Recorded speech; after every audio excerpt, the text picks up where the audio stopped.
Hello everyone, this is Sakshi Bishnoi. Welcome to Magnet Brains, एक ऐसा channel जहां पर आपको मिलते हैं किंडरगार्टन से लेकर 12th क्लास तक के सारे ही सब्जेक्ट के वीडियो लेक्चर्स बिल्कुल फ्री ऑफ कॉस्ट। आप लोगों को मैग्नेट ब्रेन से पढ़ने के लिए किसी भी काइंड ऑफ सब्सक्रिप्शन को परचेज करने की ज़रूरत नहीं है, because we provide you quality education, वो भी बिल्कुल फ्री ऑफ कॉस्ट। आप लोगों की पढ़ाई अच्छे से हो, आप लोगों की प्रिपरेशन अच्छे से हो, इसका ध्यान मैग्नेट ब्रेन्स बहुत ही अच्छे से रखता है। और इसीलिए स्टूडेंट्स अब मैग्नेट ब्रेन्स के वीडियो लेक्चर्स के साथ साथ में आप लोगों के लिए अवेलेबल है मैग्नेट ब्रेन्स की बुक्स एंड ई बुक्स। ये जो हमारी बुक्स एंड ई बुक्स है स्टूडेंट्स, ये बहुत ही हाई क्वालिटी कंटेंट के साथ में एनरिच्ड है और ये आपको वेरियस पार्ट्स में मिलेगी, जैसे कि एनसीईआरटी सॉल्यूशंस की एक बुक हो गई, सैम्पल पेपर्स की एक बुक हो गई, आपके प्रीवियस ईयर क्वेश्चंस की एक बुक हो गई। सो आपको जिस भी पर्टिकुलर बुक की रिक्वायरमेंट है, आपको जो भी पर्टिकुलर चीज़ पढ़नी है, आप उस हिसाब से इन बुक्स को एक्सेस कर सकते हैं। ये जो हमारी बुक्स एंड ई बुक्स है स्टूडेंट्स, ये various classes and various subjects में अवेलेबल हैं। अगर आप लोग इन्हें एक्सेस करना चाहते हैं तो इस वीडियो के डिस्क्रिप्शन बॉक्स में चले जाइए, वहां पर आप लोगों को एक लिंक मिलेगी, उस पर टैप कीजिए, एक फॉर्म आप लोगों को फिल करना है और उसे सबमिट कर देना है। उसके बाद में हमारी जो टीम है वो बहुत ही जल्द आप लोगों से कनेक्ट कर लेगी। और ये जो पर्टिकुलर हमारी बुक्स एंड ई बुक्स हैं, ये आपकी various classes and various subjects में अवेलेबल है। सिर्फ और सिर्फ इकोनॉमिक्स की बात नहीं कर रही हूँ। तो आप किसी भी क्लास से हो, आपको किसी भी जो है बुक की ज़रूरत है, आपको बस वही सेम लिंक पर जाकर अपना जो फॉर्म है वो फिल कर देना है।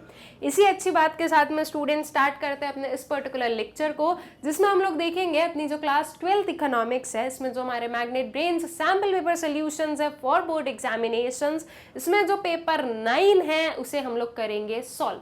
पेपर 9 इट मीन्स कि हम लोग 8 पेपर्स ऑलरेडी सॉल्व कर चुके हैं एंड आई होप सो कि आप लोगों ने वो जो 8 पेपर्स है वो देख लिए हैं, उन्हें सॉल्व कर लिया है। अब हम चलते हैं अपने पेपर 9 पर और इसमें जो वेरियस क्वेश्चंस हैं इन्हें हम लोग कर लेंगे सॉल्व। सबसे पहले किसी भी पर्टिकुलर पेपर के पहले क्या आता है हमारे पास में, जनरल इंस्ट्रक्शंस आते हैं और जनरल इंस्ट्रक्शंस आप लोगों को हमेशा हर पेपर में पढ़ने होते हैं, ठीक है। तो अकॉर्डिंगली मैं यहाँ पर भी वो चीज़ वापस रिपीट करूँगी, ठीक है। मैक्सिमम टाइम अलाउड आप लोगों के पास में कितना है, 3 आवर्स का। मार्क्स कितने हैं आपके, 80 मार्क्स, ठीक है। जो थ्योरी पेपर है वो आपका 80 मार्क्स का होगा एंड 20 मार्क्स का जो है आपका प्रैक्टिकल होगा। All right. ये जो आपका इकोनॉमिक्स का पेपर होने वाला है, इसमें आपके पास में 2 सेक्शंस रहेंगे। हमारी 2 बुक्स है तो अकॉर्डिंगली 2 सेक्शंस हैं। Section A for macroeconomics, section B for Indian economic development, ठीक है। आपके पेपर में 20 एमसीक्यूज हैं, मल्टीपल चॉइस क्वेश्चंस, जो कि 1 मार्क ईच के होंगे। बहुत ही स्कोरिंग चीज़ है, अच्छे से अटेम्प्ट कीजिएगा, अच्छे से पढ़ाई करो। अगर आप लोगों ने एनसीईआरटी को अच्छे से पढ़ लिया है ना, तो आई कैन अश्योर यू कि आप लोगों को सारे एमसीक्यूज बन जाएंगे, क्योंकि एमसीक्यूज आपके आउट ऑफ सिलेबस नहीं आएंगे, आपके एनसीईआरटी में जो चीज़ें गिवन है वहीं से पूछी जाएगी, ठीक है। रेफरेंस बुक में इसलिए नहीं बोल रही हूँ क्योंकि there are many small things जो कि आपके रेफरेंस बुक्स में नहीं गिवन होती है, लेकिन वो आपके एनसीईआरटी में गिवन होती है। एंड हमारा सिलेबस किसके अकॉर्डिंग चलता है, एनसीईआरटी की जो बुक्स है उनके अकॉर्डिंग। तो हमें एनसीईआरटी को पढ़ना जरूरी है, ठीक है। Then this paper consist of 4 short answer type questions, जो कि आपके 3 मार्क्स ईच के रहेंगे, जिसे आपको आंसर करना है इन 60 to 80 वर्ड्स। उसके बाद में you will have 6 short answer type question, जो कि 4 मार्क्स के रहेंगे, which you need to answer in 80 to 100 words. And also this paper consist of 4 long answer type question, जो कि 6 मार्क्स के रहेंगे, जिन्हें आपको आंसर करना है 100 to 150 वर्ड्स में, ठीक है। जो वर्ड लिमिट है उसके साथ में आपको चलना है, वर्ड लिमिट आपको एक्सीड नहीं करनी है इन एनी केस। सीबीएसई आप लोगों से क्वांटिटी नहीं मांगता है student, CBSE wants quality answer, ठीक है। अगर आप लोगों ने क्वालिटी प्रोवाइड कर दी और अगर आप इस वर्ड लिमिट से कम भी लिखोगे तो भी आपको मार्क्स मिल जाएंगे, लेकिन क्वालिटी होनी चाहिए आपके आंसर में, ठीक है। तो अकॉर्डिंगली आपको क्वांटिटी पर ध्यान नहीं देना है, क्वालिटी पर ध्यान देना है। पॉइंट्स में आंसर लिखना, जहां जहां पर आप फ्लो चार्ट्स या कोई भी काइंड ऑफ डायग्राम या कोई भी काइंड ऑफ ग्राफ बना सकते हो, वहां पे वो चीज यूज करो, ठीक है। वो आपके आंसर को इफेक्टिव बनाती है। All right. अब हम स्टार्ट करते हैं हमारे क्वेश्चंस के साथ में। एक चीज और, जैसे जैसे क्वेश्चंस आप लोगों के सामने आते जा रहे हैं, ट्राई करो कि मैं आंसर बताऊं उसके पहले आप खुद जो है इनके आंसर्स नोट डाउन करो और फिर उसे जो है रीचेक कर सकते हो आप मेरे आंसर के साथ में। अगर नहीं समझ में है तो उसे यहाँ पर समझ सकते हो, और क्या आपके आंसर में क्या चीज़ की कमी थी जो कि आपको यहाँ पर देखने को मिली है, वो भी आप जो है वो 1-2 पॉइंट्स इंक्लूड कर सकते हो आपके आंसर में, ठीक है, जिससे कि आपका आंसर क्या बनेगा और इफेक्टिव बनेगा। All right. आपके आंसर को आपको जो है प्रॉपरली इफेक्टिव बनाना है। ऑल्सो स्टूडेंट्स, वैसे तो मैं आप लोगों को यहाँ पर एक्सप्लेन करूंगी हर एक क्वेश्चन, लेकिन ऑब्वियस सी बात है कि जब हम सैम्पल पेपर सॉल्व कर रहे हैं और जब मैं आप लोगों को टॉपिक वाइज जो है एक्सप्लेनेशन प्रोवाइड कर चुकी हूँ, तो ये चीज़ मैं अज्यूम कर रही हूँ कि आप लोगों ने सारी चीज़ें, अपना जो सारा सिलेबस है उसे कंप्लीट कर लिया है, एंड उसे कंप्लीट करने के बाद में अब जो है आप सैम्पल पेपर्स को सॉल्व कर रहे हो। तो इफ इन एनी केस अगर किसी भी पॉइंट पर या किसी भी टॉपिक में, किसी भी क्वेश्चन में आप लोगों को लगे कि मैम इस टॉपिक को आप थोड़ा सा और डिटेल में पढ़ाइए या हमें जो है इसका और जो है चीज़ें समझनी है, तो इसके लिए एक सिंपल सी चीज़ करना, वीडियोस ऑलरेडी अवेलेबल है चैनल पे, आप लोग प्लेलिस्ट में चले जाइएगा 12th इकोनॉमिक्स की, Indian economic development, macro economics दोनों की सेपरेट जो है प्लेलिस्ट है, तो अकॉर्डिंगली आप प्लेलिस्ट में चले जाइएगा। सारी चीज़ें बहुत ही सिस्टमैटिकली अरेंज्ड है, जिस भी पर्टिकुलर टॉपिक में आपको प्रॉब्लम आई है उस टॉपिक को सर्च कर वहां से जो है वो टॉपिक, वो जो वीडियो है वो देखकर अपने जो सारे कंसेप्ट वो क्लियर कर लेना, बिकॉज मैंने बहुत ही डिटेल में, बहुत ही डीप में पढ़ाई है हर एक चीज। तो आई कैन अश्योर यू कि अगर आप लोगों ने वो वीडियोस देख लिए तो आपके जो कंसेप्ट है वो अच्छे से क्लियर हो जाएंगे। ठीक है, अब स्टार्ट करते हैं अपने क्वेश्चंस के साथ में। सबसे पहले जो है हमारे पास में आया मैक्रो इकोनॉमिक्स, इसके जो 1 to 10 क्वेश्चंस रहेंगे that will belong to MCQs, then उसके बाद में हमारे पास में आएंगे क्वेश्चन आंसर्स। ठीक है, स्टार्ट करते हैं क्वेश्चन 1 के साथ में। Suraj has deposited his money with the bank. He is in urgent need of money and goes to bank and withdraws his money by check. What type of deposit he is having with the bank? Options are fixed deposit, B term deposit, C demand deposit and D recurring deposit. ठीक है, सूरज ने जो है money deposit किया है bank के साथ में और अभी उसे जो है अर्जेंट नीड लगी तो वो गया बैंक और उसने बाय चेक क्या कर लिया, विड्रॉ कर लिया अपने मनी को। तो ये कौन सा टाइप ऑफ डिपॉजिट अकाउंट है उसका? क्या वो फिक्स डिपॉजिट है? नहीं, फिक्स डिपॉजिट होता तो वो बाय चेक उसे विड्रॉ कर ही नहीं पाता। फिक्स डिपॉजिट में विड्रॉएबल होता ही नहीं, after that fix time period ही आप उसे विड्रॉ कर सकते हो, तो ये गलत है। Term deposit is a what synonym of fix deposit, तो ये भी गलत है। क्या ये डिमांड डिपॉजिट है? यस, ये बिल्कुल डिमांड डिपॉजिट है। सूरज ने जो है उसकी डिमांड पर क्या किया है, जो उसका मनी है वो विड्रॉ कर लिया, तो इसे हम कहेंगे दिस इज डिमांड डिपॉजिट। तो आपका करेक्ट ऑप्शन क्या आएगा?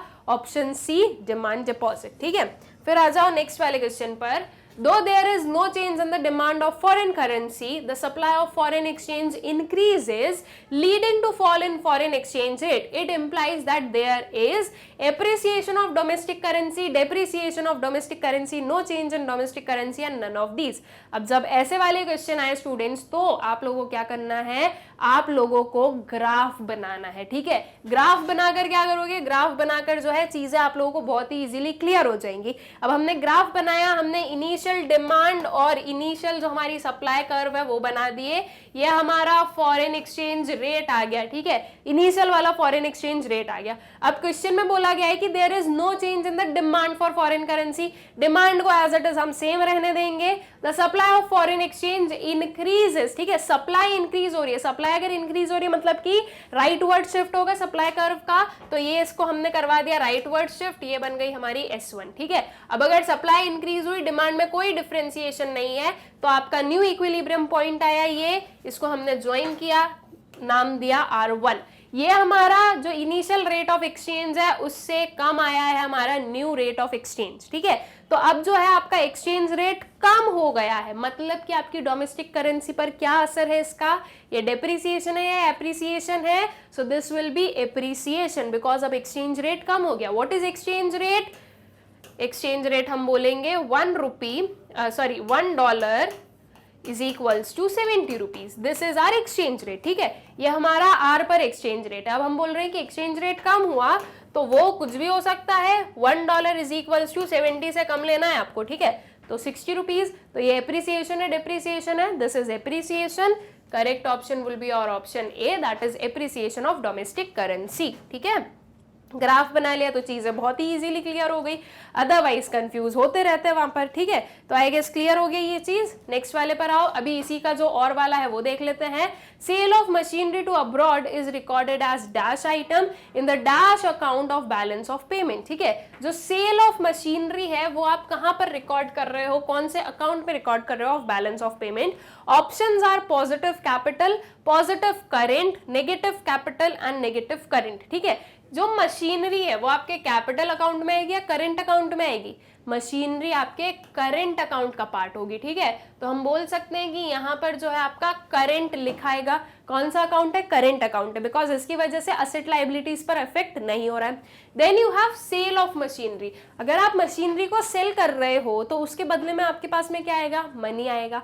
तो दैट मीन्स कि इनफ्लो हो रहा है, आउटफ्लो हो रहा है आपके फॉरेन एक्सचेंज का, या जो है हमारा ये जो सेल ऑफ मशीनरी इससे इनफ्लो हो रहा है, आउटफ्लो हो रहा है, so that is inflow, right. Money तो इनफ्लो हो रहा है ना, तो इनफ्लो जब होता है तो हम उसे पॉजिटिव साइड पर लिखते हैं, नेगेटिव साइड पर लिखते हैं, पॉजिटिव साइड पर लिखते हैं। तो यहाँ पर हम क्या लिखेंगे कि ये आपका एक पॉजिटिव आइटम है जो कि current account of balance of payment में रिकॉर्ड किया जाएगा। तो करेक्ट ऑप्शन क्या हो जाएगा, और option B, that is positive and current, ठीक है।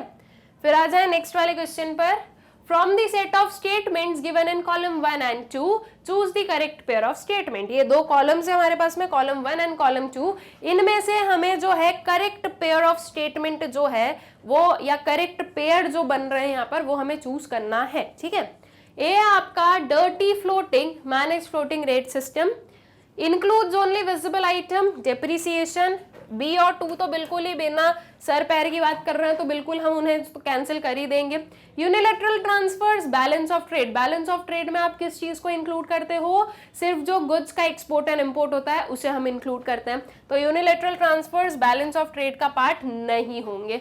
Fall in the value of domestic currency in relation to foreign currency, current account of BOP, जो डोमेस्टिक करेंसी उसकी वैल्यू फॉल हुई है किसके रिलेशन में, फॉरेन करेंसी के रिलेशन में, तो ये आपको क्या शो कर रहा है, ये आपको शो कर रहा है डेप्रिसिएशन।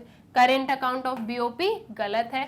बचा क्या आपका, dirty floating manage floating rate system. ये चीज हम लोगों ने पढ़ी भी है कि मैनेज्ड फ्लोटिंग रेट सिस्टम जो है वो कभी कभी डर्टी फ्लोटिंग भी कहा जाता है। उसके पीछे का रीजन क्या है, सिंपल सा है कि जब मैनेज फ्लोटिंग रेट सिस्टम को मैनिपुलेटिवली यूज किया जाता है to change the exchange rate, तो हम उसे डर्टी फ्लोटिंग कहते हैं, राइट। तो आपका A1 जो है ये क्या बनेगा, ये आपका करेक्ट पेयर बनेगा, दैट मीन्स आपका करेक्ट ऑप्शन वुड बी और option A, that is A1, ठीक है। आ जाओ नेक्स्ट क्वेश्चन पर। Dash deficit refers to the excess of government revenue expenditure over revenue receipts, ठीक है। कौन सा डेफिसिट है जिसे हम ये बोलेंगे कि वो गवर्नमेंट रेवेन्यू एक्सपेंडिचर से ज्यादा होता है, जब जो रेवेन्यू रिसीट है उससे ज्यादा जब गवर्नमेंट का रेवेन्यू एक्सपेंडिचर होता है, तो वो कौन सा डेफिसिट कहलाता है। दोनों रेवेन्यू वाली चीजें हैं, हम लोगों ने एक कंसेप्ट पढ़ा ही है रेवेन्यू डेफिसिट का, तो वही आपका ऑप्शन भी होना चाहिए। ऑप्शंस देखो, प्राइमरी फिस्कल रेवेन्यू और बोरोइंग, करेक्ट क्या आएगा आपका option C, that is revenue. This is the revenue deficit that refers to the excess of government revenue expenditure over the revenue receipts, ठीक है। नेक्स्ट क्वेश्चन पर आते हैं। Read the following statement, assertion and reason based question है, देख लेते हैं क्या गिवन है। Reserve Bank of India constantly regulates the supply of money, जो रिजर्व बैंक ऑफ इंडिया है वो कॉन्स्टेंटली रेगुलेट करती है जो सप्लाई ऑफ मनी है उससे। रीजन है central bank can undertake actions that follow an expansionary और contractionary policy through monetary policy. क्या रीजन ट्रू है, बिल्कुल ट्रू है। क्या असर्शन ट्रू है, सबसे पहले हमें जो है असर्शन और रीजन में यही देखना होता है कि वो ट्रू है या फॉल्स है, ठीक है। और फिर अगर दोनों ही ट्रू निकलते हैं तो नेक्स्ट चीज हम क्या देखते हैं, नेक्स्ट चीज हम देखते हैं कि क्या ये रीजन इसे एक्सप्लेन कर रहा है। तो असर्शन ट्रू है, बिल्कुल ट्रू है। जो रिजर्व बैंक है वो कॉन्स्टेंटली रेगुलेट करती है मनी सप्लाई को। कैसे रेगुलेट करती है, तो जो आपकी आरबीआई है वो रेगुलेट करती है by expansionary and contractionary policies through the monetary policy, right. तो दोनों ही true and also reason is the correct explanation of assertion. तो आपका जो ऑप्शन ए है, both assertion and reason are true and reason is the correct explanation of assertion, ये आपका correct option बनेगा, ठीक है। नेक्स्ट वाले क्वेश्चन पर आते हैं। अभी इसी का एक और वाला क्वेश्चन है, उसे देख लेते हैं। असर्शन गिवन है central bank lowers the cash reserve ratio two increase the money supply. Central bank जो है वो कैश रिजर्व रेशियो को कम करती है अगर मनी सप्लाई को बढ़ाना है। तो क्या ये जो रिलेशन है ये सही बताया गया है, बिल्कुल सही बताया गया है, असर्शन ट्रू है आपका। रीजन है the commercial bank uses the reserve ratio as one of its key monetary policy tool क्या ये चीज सही है? बिल्कुल नहीं, ये क्या है? ये फॉल्स है। कमर्शियल बैंक थोड़ी ना यूज करती है रिजर्व रेशियो को as one of its key monetary policy tool. अगर यहाँ पर सेंट्रल बैंक होता तो हम बोल देते कि ट्रू है, ठीक है, but this is commercial bank, तो कमर्शियल बैंक ये करती नहीं है, दैट मीन्स आपका assertion true but reason is false. तो आपका जो ऑप्शन सी है that would be the correct option, ठीक है। नेक्स्ट वाले क्वेश्चन पर आते हैं, who regulates money supply in India? Money supply को कौन रेगुलेट करता है इंडिया में? So that is Reserve Bank of India.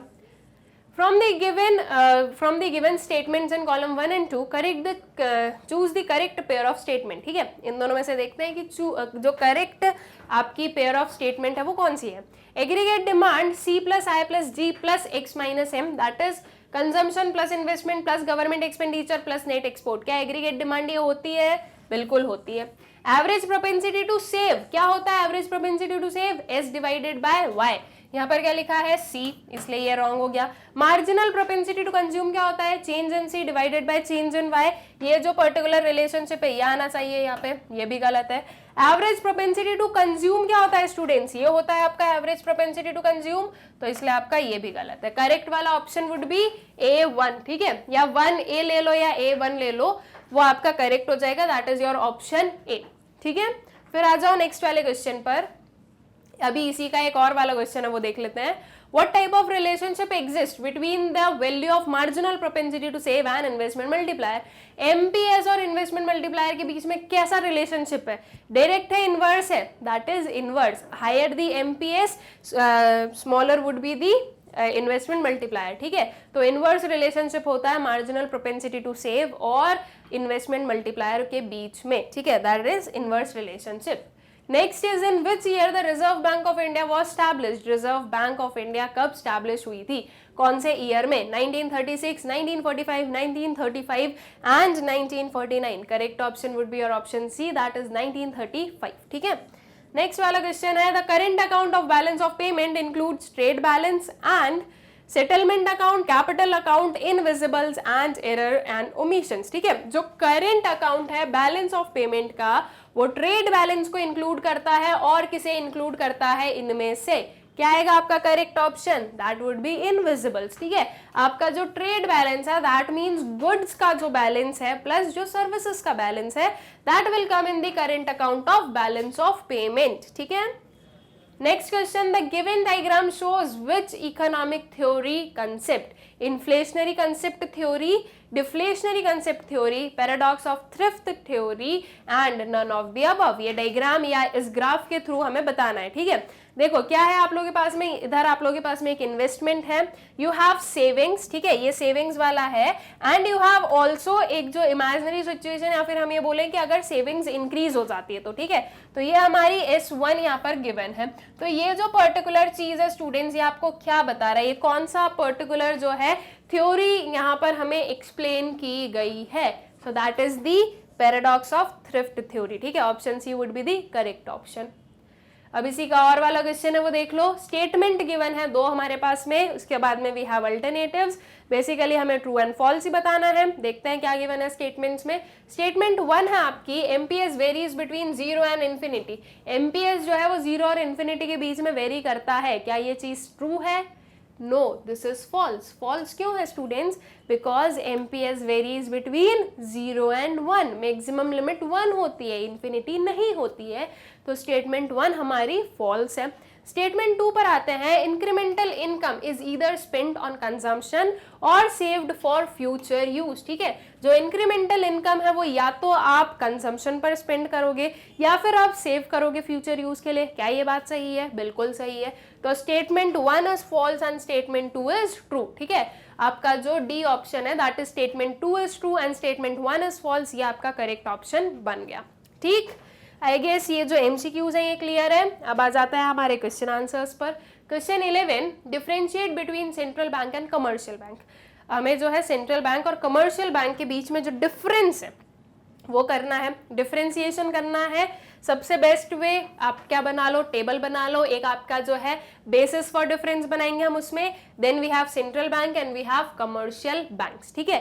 देख लेते हैं जो वेरियस डिफरेंसेस हैं उन्हें। ओनरशिप की अगर हम बात करें, सेंट्रल बैंक कौन ओन करता है? So this is generally owned and governed bye the government, ठीक है। उसके बाद में अगर हम कमर्शियल बैंक की बात करें तो commercial bank is under both private and public ownership, ठीक है। सेंट्रल बैंक में आपके पास में प्राइवेट ओनरशिप नहीं आएगी, ठीक है, लेकिन कमर्शियल बैंक में दोनों है। Role of credit, so it controls the credit और commercial bank creates the credit. दोनों में डिफरेंस क्या है? सेंट्रल बैंक क्रेडिट को कंट्रोल कर रहा है और कमर्शियल बैंक क्रेडिट को क्रिएट कर रहा है, ठीक है। नंबर ऑफ बैंक्स की बात करें तो सेंट्रल बैंक कितनी मिलेगी आपको? एक ही सेंट्रल बैंक मिलती है। कमर्शियल बैंक कितनी मिलती है? बहुत सारी। So there is only one central bank in the country and अगर कमर्शियल बैंक में देखें तो there are many commercial banks in the country. Then you have issue of currency notes. किसके पास में अथॉरिटी है करेंसी नोट्स को issue करने की? सेंट्रल बैंक के पास में, ठीक है। कमर्शियल बैंक के पास में नहीं होती है authority. So central bank has monopoly of issuing currency notes and it can not issue currency notes, ठीक है। Commercial bank can not issue currency notes. Then dealing with public, public से कौन deal करता है directly? Commercial bank. Central bank जो है वो public से डील नहीं करती है। So central bank does not deal with public, rather it deals with commercial bank and commercial bank it deals with public, ठीक है।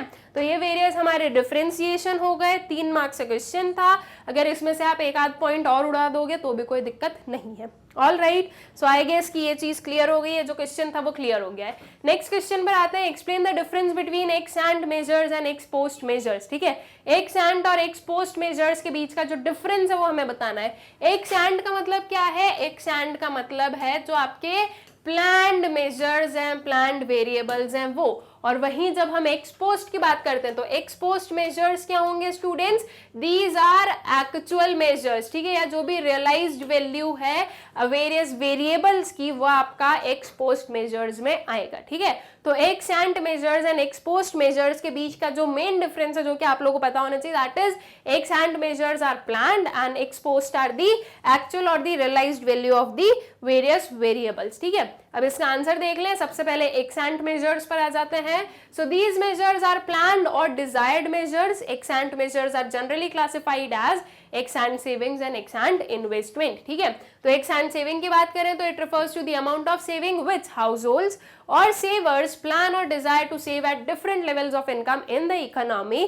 वहीं एक्स एंड इन्वेस्टमेंट की बात करें तो it refers to the amount of investment which firms plan और desire to invest at different levels of income in the economy, ठीक है। वहीं जैसे आपने एक्स एंड लिखा वैसे ही आप एक्स पोस्ट भी लिख दीजिए। तो एक्स पोस्ट मेजर, तो दीज मेजर्स आर एक्चुअल और realised measures. Ex post are generally classified as ex post saving and ex post investment, ठीक है। So in an economy what the savers actually save at different levels of income is called ex post saving. It is also known as actual और realised savings in the economy during a year. वहीं ex post investment क्या है? तो in an economy what the investors actually invest at different levels of income is called ex post investment, ठीक है। This would be ex post investment. It is also known as actual और realised investment in an economy during a year. All right, I guess question is clear to you. Next वाले question पर आने से पहले इसी का जो और वाला क्वेश्चन है उसे देख लें। क्या है हमारे पास में और वाला question? What is meant by inflationary gap? State 3 measures to reduce this gap, ठीक है। इन्फ्लेशनरी गैप क्या होता है और 3 मेजर्स हमें बताने हैं जिससे कि इस गैप को हम रिड्यूस कर सकते हैं, ठीक है। तो इसके जो आंसर है वो देख लेते हैं, इन्फ्लेशनरी गैप को समझा देते हैं और जो 3 मेजर्स है वो बता देते हैं। Inflationary gap, the amount or gap by which aggregate demand exceeds aggregate supply corresponding to full employment level of output in the economy is known as inflationary gap, ठीक है। inflationary gap की definition दे दी।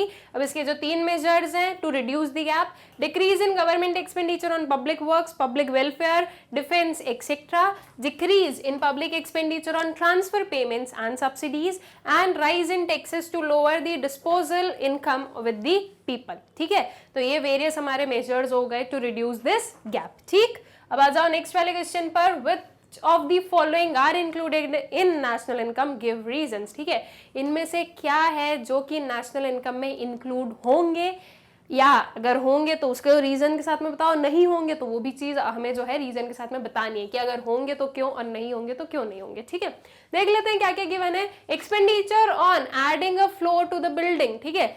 एक building है उसमें आप एक floor add कर रहे हो, एक बिल्डिंग है जिसमें ऑलरेडी मान लीजिए 3 फ्लोर्स है, ठीक है, या 2 फ्लोर्स हैं, this is your ground floor, then you have first, then you have second, और अब जो है आप एक और फ्लोर बना रहे हो, ठीक है, ये आपकी 3rd फ्लोर। तो अगर आप एक और फ्लोर बना रहे हो तो इस पर जो एक्सपेंडिचर इनकर हुआ है वो आप लोग इंक्लूड करोगे या नहीं नेशनल इनकम की कैलकुलेशन में? तो ये इंक्लूड किया जाएगा। क्यों? बिकॉज दिस इज इन्वेस्टमेंट, ठीक है, ये जो है आपका इन्वेस्टमेंट हो जाएगा। उसके बाद में expenditure on maintenance of the building, इसे आप इंक्लूड करोगे? नहीं करोगे।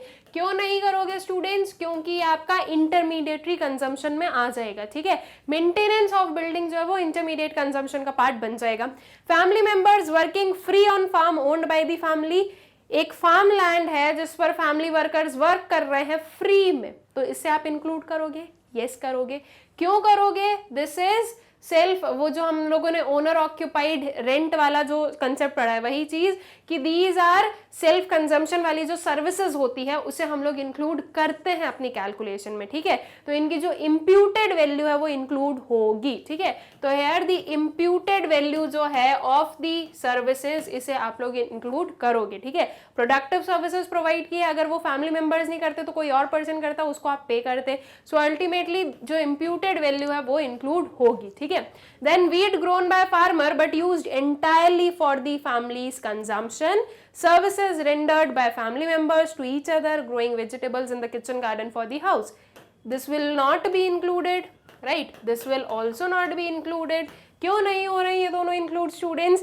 ये जो आपकी सर्विसेज रेंडर्ड जो कि फैमिली मेंबर्स को की गई है उनका एस्टिमेशन लगाना इज वेरी डिफिकल्ट, इसीलिए हम इंक्लूड नहीं करते हैं। Like the services of mother, ये हमने बहुत ही अच्छे एग्जाम्पल के साथ में समझा है।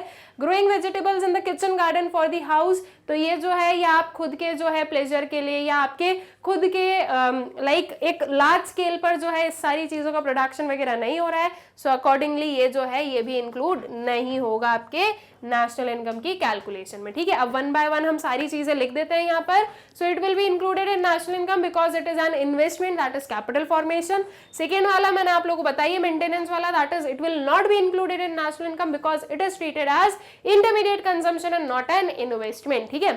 थर्ड वाला जो हमारा था दैट इज जो फैमिली मेंबर्स फार्म पर वर्क कर रहे हैं, so it will be included in national income as they are doing productive activity, their imputed salaries or wages will be included. Next one is जो wheat का production किया farmer ने उसके खुद के use के लिए, so it will be included in national income because production of goods for self consumption is included in national income, ठीक है। फिर उसके बाद में नेक्स्ट जो सर्विसेज हाउस होल्ड मेंबर्स को ही रेंडर की जा रही है, so it will not be included in national income because it is difficult to measure the value of such services, also these services are not done for earning money, ठीक है। And the next one is जो gardening वाला है, so it will not be included in national income because it is considered as leisure time activity and is not connected with the earning of money, non market transactions. All right, I guess clear हो गई ये चीजें। Next वाले question पर आ जाएं। Classify the following taxes into direct और indirect tax, give reasons for your answer, ठीक है। अब बहुत ही अच्छा डिस्टिंक्शन क्या होता है, इनडायरेक्ट टैक्स में वो सारी टैक्सेस आ जाएंगे जो कि गुड्स एंड सर्विसेज पर लग रहे हो, ठीक है। अगर गुड्स एंड सर्विसेज पर कोई टैक्स चार्ज किए जाते हैं तो वो आपके इनडायरेक्ट टैक्स का पार्ट है, और अगर आपकी इनकम पर कोई टैक्स चार्ज किया जा रहा है तो आपका डायरेक्ट टैक्स होता है, ठीक है। अब देख लेते हैं क्या चीजें हैं। Corporation tax, corporation tax profit वगैरह पर लगेगा, तो ये क्या है, ये आपका डायरेक्ट टैक्स होता है, ठीक है। इसका जिसके ऊपर कॉर्पोरेशन टैक्स इंपोज किया गया है उसी को जो है उसका पेमेंट करना होता है, जो बर्डन है वो शिफ्ट नहीं होता है। एंटरटेनमेंट टैक्स जो है students, that would B indirect tax, क्योंकि वो आपने एंटरटेनमेंट किसी भी काइंड का जो है एंटरटेनमेंट एक्टिविटी आप लोगों ने क्या की है, उसे कंज्यूम किया, इसीलिए आपको टैक्स पे करना पड़ रहा है। आप मूवी देखने गए, that was for the purpose of entertainment, उस पर आपको जीएसटी या टैक्स पे करना पड़ रहा है, दैट इज व्हाट वो इनडायरेक्ट टैक्स है। Excise tax is also the indirect tax. Income tax क्या है, income tax is the direct tax, ठीक है। तो आई गेस क्लियर है ये चीजें। कॉर्पोरेशन टैक्स, तो it is a direct tax as its impact and incidence is on the same person. Then the entertainment tax, it is an indirect tax as its impact and incidence is on different person. Excise duty, it is an indirect tax as the burden of its payment can be shifted to another person. And income tax, it is a direct tax as its impact and incidence are on the same person. ठीक है, so I guess कि ये clear है आप लोगों को. Next वाले question पर आ जाएं. What does appreciation of currency explain its effect on imports or explain the effect of appreciation of domestic currency on exports? ठीक है, तो appreciation of currency क्या होती है, उसका imports पर क्या effect है, या फिर जो आपकी एप्रिसिएशन ऑफ डोमेस्टिक करेंसी उसका क्या मतलब है और उसका जो है एक्सपोर्ट्स पर क्या इफेक्ट है. Almost kind of same question है, एक में इंपोर्ट पूछा है, एक में एक्सपोर्ट पूछा है. ठीक है, देख लेते हैं दोनों ही चीजें हम लोग. तो एप्रिसिएशन ऑफ करेंसी देख लें हम लोग. तो एप्रिसिएशन ऑफ करेंसी का मतलब क्या है, currency appreciation refers to increase in the value of domestic currency in terms of foreign currency. इसे हम एक एग्जाम्पल के साथ में भी बता सकते हैं. That is Indian rupee appreciates when price of $1 falls from 75 to 70. ठीक है, एग्जाम्पल के साथ में आपका जो आंसर वो ज्यादा इफेक्टिव बन जाता है. The domestic currency becomes more valuable and less of it is required to buy the foreign currency. ठीक है, एप्रिसिएशन में क्या हो रहा है, हमारी जो डोमेस्टिक करेंसी उसकी वैल्यू बढ़ जाती है. ठीक है, then effect of appreciation of domestic currency on imports क्या होगा. तो appreciation of domestic currency means the rise in the price of domestic currency से rupee in terms of foreign currency से dollar. So now 1 rupee can be exchange for more dollar, that is with same amount of money more goods can be purchased from USA. Thus imports by USA will become relatively cheaper. It leads to increase of imports from the USA. ठीक है, अब imports पर क्या होगा, imports बढ़ेंगे. क्यों, क्योंकि अब हमारे लिए जो USA के goods है वो relatively क्या हो गए, cheaper बन गए हैं. राइट, वो सेम जो पर्टिकुलर प्राइस का प्रोडक्ट है वो अब हमें कम मनी पे कर कर मिल जा रहा है. तो दैट मीन्स कि हमारे लिए रिलेटिवली जो है इंपोर्टेड गुड्स चीपर हो गए. तो अब जब कोई भी चीज चीप बनेगी तो हम उसका कंजम्पशन बढ़ा देते हैं. सो इंपोर्ट पर उसका क्या इफेक्ट है, इंपोर्ट विल इंक्रीज. ठीक है, आई गेस क्लियर हो गया क्वेश्चन. वहीं एक्सपोर्ट की अगर हम बात करें तो एक्सपोर्ट पर क्या इफेक्ट होगा, एक्सपोर्ट डिक्रीज होंगे. क्यों, क्योंकि अब जो है फॉरेनर्स के लिए हमारे गुड्स रिलेटिवली जो है कॉस्टलियर बन जाएंगे. और अगर हमारे गुड्स कॉस्टलियर बनेंगे तो वो अब हमारे गुड्स को कम कंज्यूम करेंगे. ठीक है, सो अल्टीमेटली एक्सपोर्ट्स डिक्रीज हो जाएगा. ठीक है, then comes to the next question. What is deficient demand and deflationary gap? Explain the impact of excess demand on output, employment and prices. ठीक है, deficient demand और deflationary gap क्या होता है, उसके बाद में आपको बताना है एक्सेस डिमांड का क्या इंपैक्ट होगा आउटपुट, एम्प्लॉयमेंट और प्राइसेस पर. यह ध्यान रखना, आपको यहाँ पर एक्सेस डिमांड का इंपैक्ट बताना है आउटपुट, एम्प्लॉयमेंट, प्राइसेस पर. डिफिशिएंट डिमांड का मत बताना. ठीक है, अदरवाइज आप सोचो आंसर मतलब इसका लिख रहे हैं तो इंपैक्ट भी उसी का बताना है. इंपैक्ट एक्सेस डिमांड का हमें बताना रहेगा. तो सबसे पहले आ जाते हैं किस पर, डेफिशिएंट डिमांड पर. तो deficient demand, it is the situation in which AD falls short of AS corresponding to the full employment level of output in the economy. Deficient demand leads to deflation in the economy. ठीक है, तो ये deficient demand का हम जो है जो graph है वो भी बना देंगे. We have aggregate demand on one side, income on one side. You have AS, that is Y आपका जो है aggregate demand. ये आपका full employment equilibrium है. Deficient demand की बात कर रहे हैं, मतलब कि जो आपकी actual aggregate demand है वो आपकी planned aggregate demand से कम हो गई. तो ये हमने जो है एक AD1 बनाया, ये अंडर एम्प्लॉयमेंट या फिर जो है डिफिशिएंट डिमांड बता रहा है. और ये जो गैप है EG, this is telling us the deflationary gap. ठीक है, तो ये ग्राफ के साथ में हम लोगों ने बना दिया है. तो आपका जो आंसर है ओवरऑल वो काफी अच्छे से क्या लगता है, कंप्लीट लगता है. ठीक है, डिफ्लेशनरी गैप क्या है, तो deflationary gap is the amount by which AD falls short of AS at full employment level. Now impact क्या होगा डेफिशिएंट डिमांड का, तो deficient demand adversely affects the level of output, employment and price level in the economy. ठीक है, then effect on output की अगर हम लोग बात करें तो the level of output will decrease due to lack of sufficient aggregate demand. There will be an increase in unsold stock. It will force the producers to plan for lesser production for the following year. As a result, planned output will decrease in the economy. ठीक है, पहले हम deficient demand के क्या impact है उसे देख लेते हैं स्टूडेंट्स. उसके बाद में excess demand के क्या impact रहेंगे on income, output and employment, उसे हम लोग समझ लेंगे. तो डेफिशिएंट डिमांड का आउटपुट पर क्या इफेक्ट है, बिकॉज डिमांड कम है और सप्लाई तो उतनी थी जितनी सोची गई थी, उस हिसाब से सप्लाई की गई, डिमांड कम हो गई, तो अब जो है अनसोल्ड स्टॉक जो है वो मेंटेन हो गया है। तो इसकी वजह से अब जो प्रोड्यूसर्स हैं वो कम गुड्स को प्रोड्यूस करेंगे। क्यों? क्योंकि वो पहले अपना जो वो अनसोल्ड स्टॉक है उसे सेल आउट करेंगे और फिर उसके बाद में अकॉर्डिंग टू द डिमांड जो है प्रोडक्शन किया जाएगा। तो that means effect on output क्या है? Output will fall. Effect on employment क्या होगा? आउटपुट फॉल हो रहा है, प्रोडक्शन कम हो रहा है, तो अगर प्रोडक्शन कम होगा तो अब एम्प्लॉयमेंट भी कम होगा क्योंकि अब उतने लोगों की जरूरत नहीं है। So the level of employment will decrease in the economy because deficient demand causes involuntary unemployment in the economy. General price level पर क्या इफेक्ट है? जनरल प्राइस लेवल जो है वो भी फॉल होगा। ठीक है, क्यों? क्योंकि डिमांड कम है, इसलिए अब जनरल प्राइस लेवल अपने आप जो है फॉल हो जाएगा। ठीक है, तो जो डेफिशिएंट डिमांड है उसका effect on output, employment and general price level क्या होता है? तीनों ही चीजें फॉल होती है। वहीं हम अगर एक्सेस डिमांड की बात करें स्टूडेंट्स, तो एक्सेस डिमांड में तीनों पर क्या असर होगा? हमें पता है कि इकोनॉमी ऑलरेडी फुल एम्प्लॉयमेंट पर वर्क कर रही है। दैट मीन्स कि जितने भी रिसोर्सेज है वो फुली एम्प्लॉयड है, कोई भी रिसोर्स जो है वो आइडियल रखा हुआ नहीं है। तो इफेक्ट ऑन आउटपुट क्या होगा? आउटपुट में there will be no change. ठीक है, नो चेंज क्यों है आउटपुट में? बिकॉज जो सारे रिसोर्सेज ऑफ फुली एम्प्लॉयड और जो इकोनॉमी उसके पास में और कैपेसिटी नहीं है कि वो और प्रोडक्शन कर सके, इसलिए आउटपुट में नो चेंज रहेगा। इफेक्ट ऑन एम्प्लॉयमेंट क्या रहेगा? एम्प्लॉयमेंट पर भी नो चेंज होने वाला है। क्यों नो चेंज रहेगा? क्योंकि जितने लोग काम करना चाहते हैं सारे काम कर रहे हैं, there is no involuntary unemployment. ठीक है, तो दैट इज व्हाट की इफेक्ट ऑन एम्प्लॉयमेंट क्या है? There will be no change and general price level क्या होगा?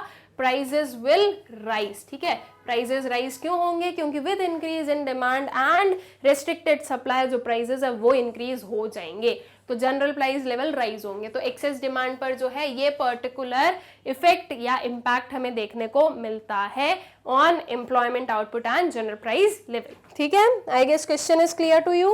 नेक्स्ट वाले क्वेश्चन पर आ जाओ। From the following data, prove that net value added at factor cost is equal to income generated.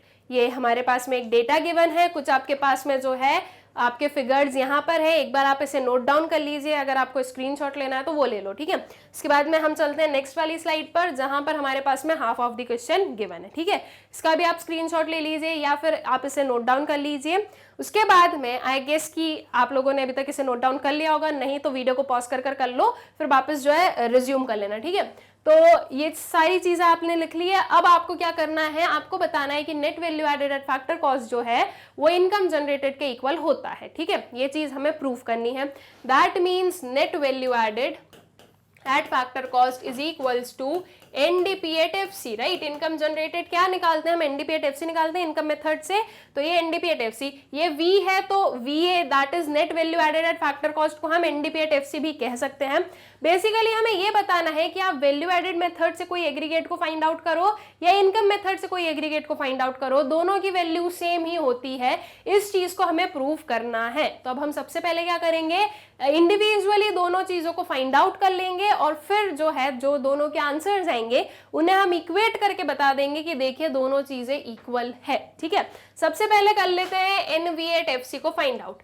N V at FC को आप find out कैसे करोगे? GVA एट एमपी होता है हमारा gross value added at market price. इसमें से आप क्या माइनस करोगे स्टूडेंट्स? इसमें से आप माइनस करोगे डिप्रिसिएशन को, और ये एमपी पर है, ये एफसी पर है, तो इसमें आप माइनस करोगे नेट इनडायरेक्ट टैक्सेस को। जीवीए एट एमपी आपको कैसे मिलेगा? Value of output, right, value of output minus intermediate consumption करके जो है हमें जीवीए एट एमपी मिलेगा। उसमें से हम एनआईटी और डिप्रिसिएशन को माइनस कर देंगे तो एनवी एट एफसी मिल जाएगा। देखते हैं क्या क्या चीजें गिवन है। You have opening stock, closing stock, purchase of raw material, sales, corporate tax, undistributed profit, dividends, then rent, interest, depreciation, indirect taxes, subsidies, wages and salaries, mixed income of self employed। अब सबसे पहले आ जाते हैं अपनी इस वाली slide पर। आपके पास में value of output directly given नहीं है, तो आप कैसे फाइंड आउट करते हो स्टूडेंट्स वैल्यू ऑफ आउटपुट को? Value of output is equals to sales plus change in stock, right. ये फॉर्मूला होता है। चेंज इन स्टॉक का फॉर्मूला क्या होता है? Closing stock minus opening stock, you have closing stock, you have opening stock, आपके पास में सेल्स है तो इससे आप निकाल सकते हो। क्लोजिंग स्टॉक है 1400 का, आपके पास में ओपनिंग स्टॉक है 1200 का, इन दोनों को माइनस किया तो आपका ये जो चेंज इन स्टॉक है ये कितना आ गया, 200 आ गया। सेल्स आप लोगों के पास में डायरेक्टली गिवन है, दैट इज 1200 की, तो 1200 प्लस सेल्स हो जाएगा। उसके बाद में इंटरमीडिएट कंजम्पशन चाहिए, तो इंटरमीडिएट कंजम्पशन मतलब कि रॉ मटेरियल्स वाला कंजम्पशन, तो परचेज ऑफ रॉ मटेरियल्स ये आ गया आपका 300 को हम माइनस कर देंगे। उसके बाद में यहाँ पर और कोई भी पर्टिकुलर जो है वेरिएबल नहीं गिवन है जो कि हमारे क्वेश्चन में रिक्वायर्ड है। तो अल्टीमेटली यहाँ से तो इस वाली स्लाइड से तो जो हमारा काम था वो कंप्लीट हो गया। अब नेक्स्ट वाली स्लाइड पर चलते हैं और वहां से वैल्यूज को देखते हैं। तो यू हैव व्हाट, डेप्रिसिएशन 200 का, डेप्रिसिएशन हमें माइनस करना है, वो 200 हम लोग ले लेंगे वहां से। फिर you have indirect taxes and subsidies, ठीक है, इनडायरेक्ट टैक्स माइनस सब्सिडीज करके क्या मिल जाएगा, एनआईटी मिल जाएगा, that is net indirect tax मिल जाएगा। 300 माइनस 200 नेट इनडायरेक्ट टैक्स आ जाएगा आपका 100 का। ये सारी वैल्यूज मिल गई है हमें, एनवीएट एफसी की सारी वैल्यूज को पुट कर देते हैं और जो एनवीएट एफसी है उसे फाइंड आउट कर लेते हैं, ठीक है। तो देखो value of output sales plus change in stock, ये टोटल आ गया आपका 1400 करोड़ का। जीवीएट एमपी हमने निकाल लिया, value of output minus intermediate consumption करके, that will be 1100 crore. Then we came to NVA at MP, इसमें से डेप्रिसिएशन को माइनस कर दिया 900 करोड़ का, एंड एनवीएट एफसी मिल गया हमें, एनवीएट एमपी माइनस एनआईटी करके, दैट इज 800 करोड़ का। आप डायरेक्टली एनवीएट एफसी को फर्स्ट वाली स्टेज पर भी रख सकते हो और इस वे में स्टेप बाय स्टेप भी आ सकते हो, दोनों में ही कोई भी काइंड ऑफ प्रॉब्लम नहीं है।